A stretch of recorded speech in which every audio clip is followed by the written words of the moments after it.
Hello, welcome to Ken studies. CAPF AC 2021 के interview में आज हम नेक्स्ट टॉपिक एक डिस्कस करेंगे, importance of consistency in interview. आप जानते हो किसी भी चीज में जो कहते हैं ना, कंसिस्टेंसी बहुत इंपॉर्टेंट होता है। आप प्रिपरेशन ही स्टार्ट करते हो तो कंसिस्टेंट परफॉर्मेंस आप करते रहते हो। फॉर एग्जांपल आपने टेस्ट ज्वाइन किया, उसमें कंसिस्टेंटली आप अच्छा परफॉर्म करते हो। फॉर एग्जांपल पेपर 2 में कंसिस्टेंटली आप 90 ला रहे हो, पेपर 1 में कंसिस्टेंटली 130 प्लस 140 प्लस ला रहे हो। इसका मतलब है कि your success chances of selection is very good. Same situation interview में जो होता है, लॉट ऑफ टाइम कैंडिडेट आप लोग कहते हो ना कि ये कैंडिडेट जो है, या मुझे भी कभी कभी कभी लगता है कि कुछ कैंडिडेट जो होते हैं एक्चुअल में परफॉर्मेंस खराब उनका होता है, मीन्स एक स्टैंडर्ड जो मुझे लगता है, लेकिन फिर भी उनको अच्छा मार्क्स मिल जाता। और कुछ कैंडिडेट को ऐसा होता है कि मुझे लगता है कि ये कैंडिडेट अच्छे हैं और इनको जितना मार्क्स मिलना चाहिए शायद नहीं मिला है। इनफैक्ट ये हर जगह आप देखते हो आज के डेट में, हर वो चैनल पे, हर जगह यूट्यूब में थाउजेंड्स ऑफ मॉक इंटरव्यू आपके उपलब्ध हैं। उसमें आप देख सकते हो, हमने अपने चैनल पे सेलेक्टेड कैंडिडेट का, बहुत सारे कैंडिडेट का मॉक इंटरव्यू प्रेजेंट किया है, मॉक इंटरव्यू हमने दिखाया है, आप उनको देख सकते हो। ए लॉट ऑफ टाइम मुझे भी लगता है कि ये कैंडिडेट जो है बहुत अच्छा होना चाहिए था, बहुत अच्छा मार्क्स मिलना चाहिए, सम टाइम नहीं मिल पाता है। उसका कारण क्या है? एक एक फैक्टर उसमें नहीं होता है, in number of factor. One factor मैं ये समझता हूं कि सम टाइम जो कंसिस्टेंसी, लैक ऑफ कंसिस्टेंसी होता है, ये भी कुछ टाइम जो है इंपॉर्टेंट फैक्टर प्ले करते हैं। A lot of time candidate क्या होते हैं कि स्टार्ट कुछ से किए। फॉर एग्जाम्पल सबसे पहले आप एक तरह से जा रहे हो, तो आपका DAF उनके पास है, लेकिन फिर भी वो जनरली कहते हैं यस मिस्टर और miss so and so, tell me something about yourself और इंट्रोड्यूस योर सेल्फ। तो आपने अपना इंट्रोडक्शन दिया, you told something about yourself. Many time some things are not mentioned in your DAF, but still you tell in the introduction part. One reason is that something either you missed to mention in DAF, or something you achieved, or some experiences you took after filling the DAF. For example, DAF fill करने और आपका interview में sometime 6 months, sometime 8 months, 5 months, depending on 4 months का duration होता है। तो कोई भी किसी चीज को प्राप्त उस बीच में तो कर सकते हैं ना, उस ड्यूरेशन में भी प्राप्त कर सकते हैं, अचीव कर सकते हैं, एक्सपीरियंस ले सकते हैं।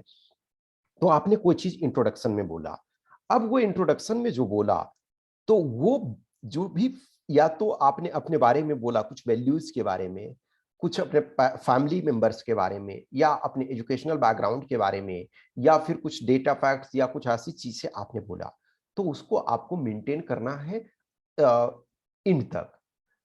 आपके 4 मेंबर्स हैं इंटरव्यू बोर्ड में।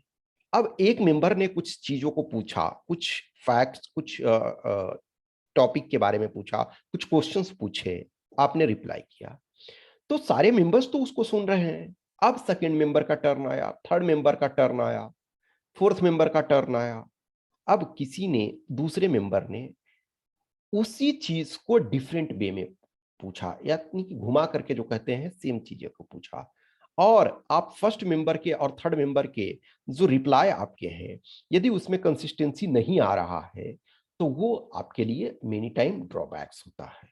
अब कंसिस्टेंसी का ये मतलब नहीं है ना कि आप सेम वॉइस में बोलोगे, आपका वॉइस मॉड्यूलेशन तो होगा, आपका फेशियल एक्सप्रेशन चेंज होगा, आपका जेस्चर, आपका पोस्चर ऐसा नहीं है ना कि अटेंशन में एकदम बैठ गए स्टैच्यू टाइप का और आप हिलोगे ही नहीं। थोड़ा आपका जेस्चर, पोस्चर चेंज होगा, फेशियल एक्सप्रेशन चेंज होगा। सम टाइम जो एक तरह से इंटरव्यू बोर्ड मेंबर्स होते हैं, चेयरपर्सन होते हैं, वो जॉली मूड में रहेंगे, रिलैक्स मूड में रहेंगे, तो कुछ आपको भी एक तरह से वो स्माइलिंग फेस देंगे, तो आप भी स्माइल करोगे। लेकिन सम टाइम कुछ सीरियस क्वेश्चन यदि पूछा जाता है, या some time you caught in wrong way, और वो आपको पुश कर रहे हैं कि yes yes please please reply, and sometime will say ki dear, just 2 minutes back you said this, now you are saying that thing, are you idiot? अब means ये नहीं बोलेंगे, लेकिन इन द सेंस कि वो है कि why are you not keeping that consistent behaviour and why you are do tell me the truth. तो अब उस टाइप का सिचुएशन यदि आता है तो वो टेंस टाइप का, तो ऐसा नहीं है कि आप उसमें भी स्माइलिंग करते रहोगे, अच्छा अच्छा आप गुस्से में है, मजा आ रहा है आपका, नहीं ये नहीं। तो consistency not in terms of your tone, your voice, you have to keep modulation, आपको कुछ टाइम में ऊपर कुछ टाइम नीचे मॉड्यूलेट करना पड़ेगा। फेशियल एक्सप्रेशन आपका चेंज होगा उस 20 25 30 मिनट्स जो भी रहेगा, लेकिन कंसिस्टेंसी कुछ टर्म्स में, कंसिस्टेंसी इन द सेंस कि जो कुछ वैल्यूज आपके हैं, जैसे कंसिस्टेंसी की बात जब हम करते हैं तो consistency in terms of value, ठीक है, इन value, in terms of ethics, in terms of moral, in terms of facts, and in terms of your stand. Recently, I was just watching a small video of our first CDS General Bipin Rawat. Due to unfortunate reason, he died in helicopter crash. तो मैं उनके एक ऐसे ही video just देख रहा था, तो SSB के बारे में वो बोलते हैं कि कहीं ना कहीं जो कंसिस्टेंसी था वो बहुत अहम रोल प्ले किया मेरे सिलेक्शन में। अब वो बोलते हैं कि देखो क्या हुआ कि मैंने माउंटेनियरिंग, ट्रैकिंग ये सब के बारे में लिखा हुआ था अपने फॉर्म में। तो उन्होंने पूछा इंटरव्यू बोर्ड में वहां कि एक एक ऐसा आइटम, जैसे मैंने खुद इंटरव्यू में कैंडिडेट को सम टाइम पूछता हूँ, अच्छा अच्छा चलो ये आप ये चीज करना चाहते हो तो मोस्ट इंपॉर्टेंट थिंग आपके लिए, तो उनसे भी सेम सिचुएशन यही पूछा गया कि एक क्या चीज आप रखना चाहोगे। तो उन्होंने बोला सेफ्टी मैच, यानी माचिस रखना मैं सबसे इंपॉर्टेंट समझता हूँ। अब उनसे एक तरह से जो इंटरव्यू बोर्ड में थे उन्होंने बोला कि नहीं माचिस क्यों, चाकू तुम क्यों नहीं, नाइफ क्यों नहीं रखना चाहते हो, नाइफ से बहुत सारी चीजों को कर सकते हो, दंगल में कुछ चीजों को काट सकते हो, कुछ खाने की चीजों से लेकर के जो आगे रास्ता क्लियर कर सकते हो। तो उन्होंने अब सेफ्टी मैच को बोल दिया, तो उसको उन्होंने जस्टिफाई किया, बोलते हैं वो कि मुझे बीच में ऐसा लगा शायद कि क्या मैं अपना स्टैंड चेंज कर दूं, लेकिन बोलते नहीं मैंने स्टैंड को चेंज नहीं किया, और मैंने जस्टिफाई किया कि किस ढंग से फायर जो है इतिहास को चेंज करने में अहम भूमिका निभाया। अग्नि की खोज जो है, आग जो है, फायर, ऑब्वियसली फायर पहले से भी चलता आ रहा, टाइम इमेमोरियल से कब से चलता आ रहा, लेकिन जब से ह्यूमन ने इसके बारे में जानना शुरू किया, इसके बारे में इसकी जानकारी हुई, जब एक तरह से आप आग को जलाना सीख गए, क्योंकि देखो जो जंगल की आग वो तो टाइम इमेमोरियल से लग रहा था, वो तो कब से ये चल रहा था हम ये नहीं कह सकते, लेकिन जब से इंसान ने, ह्यूमन बीइंग ने, ऑब्वियसली है किसी भी फॉर्म में वो ह्यूमन रहा हो, वो चाहे एन नंबर ऑफ फॉर्म में हम इवॉल्व हुए हैं, तो किसी भी फॉर्म में जब फर्स्ट टाइम ये सीख गया कि हम आग जलाना किस ढंग से जलाते हैं, तो बोलते हैं कि मैं अपने स्टैंड पे कंसिस्टेंट रहा, और शायद उन्होंने बोला कि ये एक रीजन था मेरे सिलेक्शन का। ऑब्वियसली है कि एक ही चीज डिसाइड आपका नहीं करता, तो मैं ये समझता हूँ कि कुछ चीजें हैं, जैसे फॉर एग्जांपल वैल्यूज जब हम बोलते हैं, तो जो भी आपके वैल्यू हैं, अब जैसे आपकी अपब्रिंगिंग बहुत सारी चीजें डिसाइड करती है, जिस आप फैमिली बैकग्राउंड से रहते हो बहुत सारी चीजें कहीं ना कहीं वहां से डिटरमिन्ड होती है। आप पैट्रियार्कल सोसाइटी से हो तो आपका शायद सोच उस ढंग से रह सकता है। आप ऐसे फैमिली से हो जहां मदर या फीमेल कैंडिडेट को ड्यू रिस्पेक्ट किया जाता है, तो आपका थॉट अलग होगा। कुछ ऐसे भी फैमिली हैं जहाँ मैट्रियार्कल हैं कि यानी कि मदर जो है वो डोमिनेंट में है, तो उनका थॉट डिफरेंट होता है। लेकिन एट एनी कॉस्ट कुछ चीजें जो है, फॉर एग्जांपल जो डाउन रेडन सोसाइटी है, जो सेक्शन ऑफ सोसाइटी है, उनके बारे में हमेशा आप एक पॉजिटिव व्यू पॉइंट रखोगे। जैसे मैंने आपने एक कैंडिडेट के बारे में जो fortunately obviously he got selected, जब आप सेलेक्ट हो जाते हो तो कहते हैं ना कि सारे पाप धुल जाते हैं। फिर आपने क्या बोला नहीं बोला ये बहुत मायने नहीं रखता है। यदि सेलेक्ट ना होते हैं तब आपके लिए प्रॉब्लम होता है ना, कि आप उस चीज को मंथन करने लगते हैं, उस चीज को एनालाइज करने लगते हैं कि क्या कहीं इसी कारण से तो हम डिस्क्वालीफाई नहीं हुए। लेकिन जब सेलेक्ट हो जाते हो तो उन्होंने कुछ चीजें ब्लंडर कर दी थी, ये मैंने उनके साथ भी डिस्कस किया। मैंने आप लोग को भी एक स्मॉल सा उसके बारे में बताया था। तो शायद मुझे लगा था कि हो सकता है इस कारण से उन्हें इंटरव्यू में शायद मार्क्स नहीं कम मिल पाएगा, लेकिन एनीवे रिस्पेक्टेबल मार्क्स मिला और फाइनली ही गोट सेलेक्टेड। तो सम टाइम होता है आपकी किसी भी फॉर एग्जांपल वीमेन है, या जो दिव्यांग जन है, या कुछ ऐसे सेक्शन ऑफ सोसाइटी हैं, ट्राइबल्स हैं, कुछ पीपल ऐसे हैं, पुअर पीपल हैं, या फिर ओल्ड एज सेक्शन के सोसाइटी के हैं, तो उनको हम एक तरह से हमेशा रिस्पेक्ट की दृष्टि से देखेंगे, एक एम्पैथेटिक तरीके से देखेंगे। ये हमेशा वैल्यू को आपको बरकरार रखना।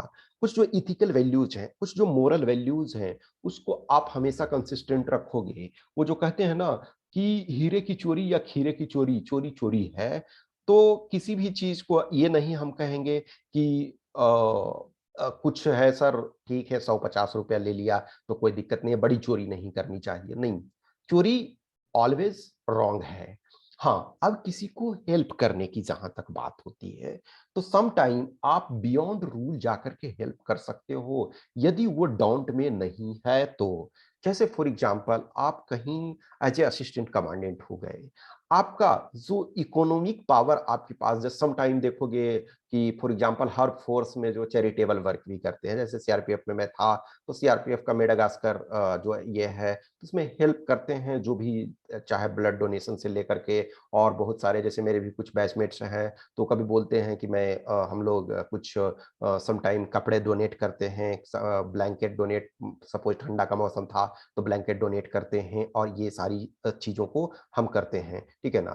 तो वो जो आपका एक तरह से है, उन चीजों को है। अब मान के चलो आपका राइट वो नहीं था कि आपको ये चीज इशू करने का, लेकिन अवश्य समय में रूल्स के बियॉन्ड जाकर के मान के चलो ये है कि जिसके पास आधार है उसी को हम एडवांटेज देंगे, लेकिन अब आपके पास विकल्प है, आपको सैलरी मिल रही है, हैंडसम सैलरी मिल रही है, तो आप चाहो तो उस समय यदि लगता है कि दैट पर्सन डिजर्व और ये आपके बस में है, तो आप अपने तरफ से कुछ डोनेट कर सकते हो, या एक ग्रुप आप बना करके कर सकते हो कि हाँ ठीक है, सब 100-100 रुपया ही दो, तो शायद 1000 रुपया में इसको कुछ हो जाएगा। तो वहां आप रूल को वायलेट नहीं कर रहे हो, लेकिन आप अपने रूल के आगे जाकर के भी उनको हेल्प कर सकते हो, तो दैट इज गुड थिंग। लेकिन हमें रूल को हमेशा फॉलो करना चाहिए, जो भी रूल्स रेगुलेशंस है उसको, स्टैंड को आप हमेशा रखो, जो शुरू से लेकर के अंत तक जो होता है उस चीज को मेंटेन रखो। जैसे अभी मैं बता रहा हूं कि मैं जितने भी कैंडिडेट जो भी पेड वाले ज्वाइन कर रहे हो, सबसे मैं ये स्वोट एनालिसिस करवाता हूं, तो उसके बारे में हम फिर इंडिविजुअली डिस्कस करते हैं कि आपकी स्ट्रेंथ क्या है, आपकी वीकनेस क्या है। तो आप अपने साथ 20, 22, 25 ईयर्स से रह रहे हो, तो आप अपनी स्ट्रेंथ को जानते हो, आप अपनी वीकनेस को जानते हो। अब स्ट्रेंथ और वीकनेस में तो कैंडिडेट होते हैं, बोलते सर अपॉर्चुनिटी और थ्रेट में बहुत कंफ्यूजन है। ठीक है, एक्सप्लोर करो जस्ट। ये चीज मैं लंबे समय से एक्चुअली करता आ रहा हूँ। मैंने ऑलरेडी बताया कि मैं 2017 से कैंडिडेट को गाइड कर रहा हूँ, तो 2017 में देखा जाए तो ऑब्वियसली मैंने स्टार्ट ही किया था। तो इंटरव्यू के लिए जस्ट हमने वन कैंडिडेट को ही प्रॉपर तरीका से इलाहाबाद में बैठा करके उनको थोड़ा मॉक इंटरव्यू वगैरह गाइडेंस दे दिया। अनफॉर्चुनेट रीजन से ही was not able to qualify. लेकिन जब 2018 में हम देखते हैं तो टोटल 7 सिलेक्शन फाइनली हुआ, तो उसमें कुछ कैंडिडेट ऐसे थे जिन्हें इलाहाबाद में मैंने बिठा करके उनका प्रिपरेशन करवाया। तो सबको मैंने सब सूट एनालिसिस करने के लिए दिया, तो बोले ये क्या चीजें हैं। फिर मैंने उस चीज को एक्सप्लेन किया, और तब से मैं ये कोशिश करता हूँ कि हर कैंडिडेट को, अब लास्ट टाइम में सबको मैं इंडिविजुअली इस टास्क को नहीं करवाया, लेकिन इस बार मैं सबको फोर्स एक तरह से कर रहा हूँ कि this work you have to complete.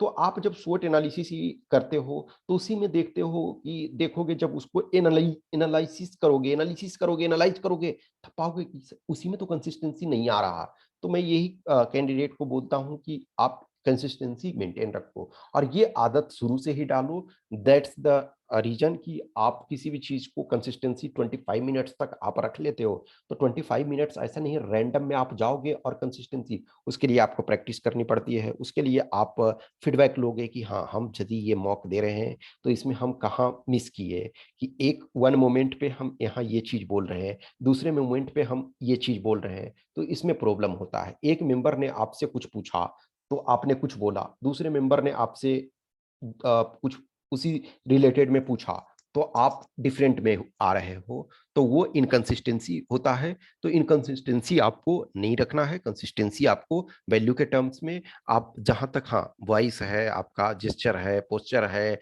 Eye contact है, आई मूवमेंट है, ये सब में आप मॉड्यूलेट करोगे, वॉइस में मॉड्यूलेट करोगे, उसमें आप पोस्चर में अब एकदम स्टेच्यू टाइप के ऑलमोस्ट इम्पॉसिबल होगा ना कि एकदम एक ही में रहोगे। आई कांटेक्ट आप एक ही नहीं करोगे ना, आई कांटेक्ट आप इधर से उधर करोगे, फेस पे स्माइल लाओगे, कभी सीरियसनेस लाओगे, तो ये चेंज करोगे। लेकिन जो वैल्यूज ये सब में स्टैंड आपका है, इथिक्स है, मोरल है, समाज के डाउन टोडन सेक्शन ऑफ सोसाइटी है, उनको उस ढंग से देखना है।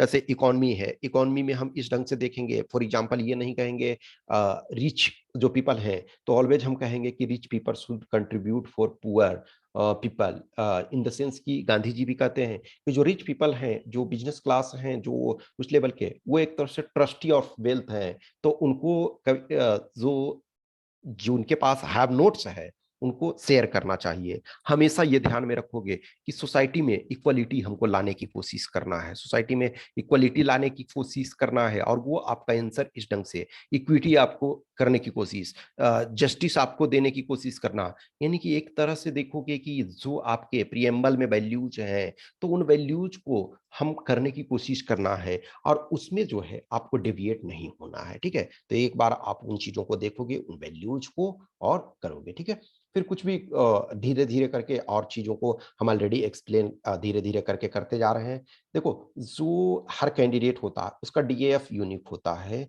हर कैंडिडेट का डीएएफ क्यों यूनिक होता है? क्योंकि हर कैंडिडेट ने अलग अलग लाइफ जिया है। कोई स्टूडेंट है फॉर एग्जांपल 10th तक, 10th में ही कोई बिहार बोर्ड से आया, कोई यूपी बोर्ड से आया, कोई तमिलनाडु बोर्ड से आया, कोई तेलंगाना बोर्ड से आया, कोई आंध्र प्रदेश बोर्ड से आया, कोई केरला से आया। फिर 10th के बाद किसी ने आर्ट्स ली, साइंस ली, कॉमर्स ली। ग्रेजुएशन में किसी ने इंजीनियरिंग ली, आर्ट्स लिया, मेडिकल लिया, संस्कृत किसी ने पढ़ा, किसी ने उर्दू पढ़ा। सबका, किसी के फादर बीएमडब्ल्यू में चलते हैं, तो किसी के पास एक टूटी साइकिल भी नहीं है, किसी के पास 5 करोड़ का बंगलो है, तो किसी के पास झोपड़ी ऐसा है जो बरसात में उसमें पानी टपकता है। तो सब एक नहीं होंगे, दिस इज ट्रू। ऐसा नहीं है कि जिनका बरसात में पानी टपकता है वो सेलेक्ट नहीं होते, वो भी कुछ ऐसे होते हैं। हर साल 1 2 4 ऐसे कैंडिडेट होते हैं जिनके घर में बहुत ज्यादा प्रॉब्लम होता है, बरसात में पानी टपकता है। और कुछ लोग होते हैं जो 1000 भी पे करने के एबल नहीं होते हैं, वो भी सेलेक्ट होते हैं। ऐसा नहीं है कि जिनके पास सिर्फ रिच, वो जो कहते हैं ना कि राजा का बेटा ही राजा नहीं बनेगा, एक तरह से जो मेहनत कर रहा है वो आगे आएगा। तो जो रिच है इसका मतलब ये नहीं है कि वही सेलेक्ट होंगे। हर टाइप के लोग होते हैं। तो आप अपने यूनिक डीएएफ के अनुसार है वर्क करोगे। कुछ भी क्वेश्चंस, क्यूरी, डाउट्स है तो आप हमें इस व्हाट्सएप नंबर 8527146498 पे संपर्क कर सकते हो, या इस टेलीग्राम नंबर 7404909669 पे। और जो भी प्रोग्राम ज्वाइन करना चाहते हो, पेड प्रोग्राम, तो you are most welcome. Okay, thank you.